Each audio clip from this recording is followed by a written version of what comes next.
নদীর অবৈধ ঘাট থেকে উঠছে বালি, আর সেই বালি দালাল চক্রের মাধ্যমে পাচার হচ্ছে অন্যত্র।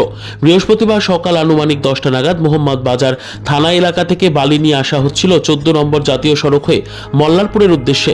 বৃহস্পতিবার অবৈধভাবে বালি পাচার রুখতে 14 নম্বর জাতীয় সড়কের মল্লারপুর বাজার সংলগ্ন এলাকায় 4টি ট্রাক্টর আটক করল মল্লারপুর থানার পুলিশ। সমস্ত ট্রাক্টরগুলিকে আটক করে জরিমানা করা হলো। ঠিক তার পাশাপাশি 4 জন বালি পাচারকারীকে মল্লারপুর থানার পুলিশ আটক করেছে বলেও জানা যায়।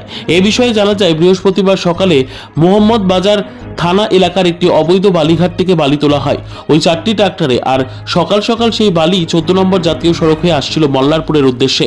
আর মল্লারপুরে দালাল চক্রের মাধ্যমে সেই বালি নিয়ে আসা হচ্ছিল বলে জানা যায়।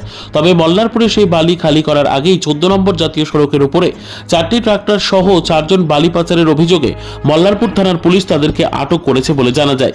এই বিষয়ে কি জানালেন এক গাড়ি চালক, চলুন শোনাবো। কোথা থেকে বালি নিয়ে এসেছিলা? পলন থেকে।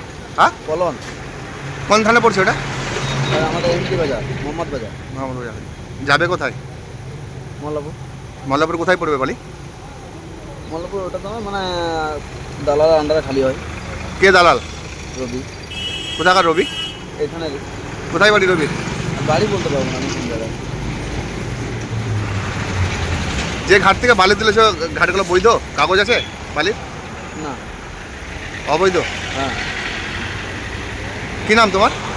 আমার নাম মদন।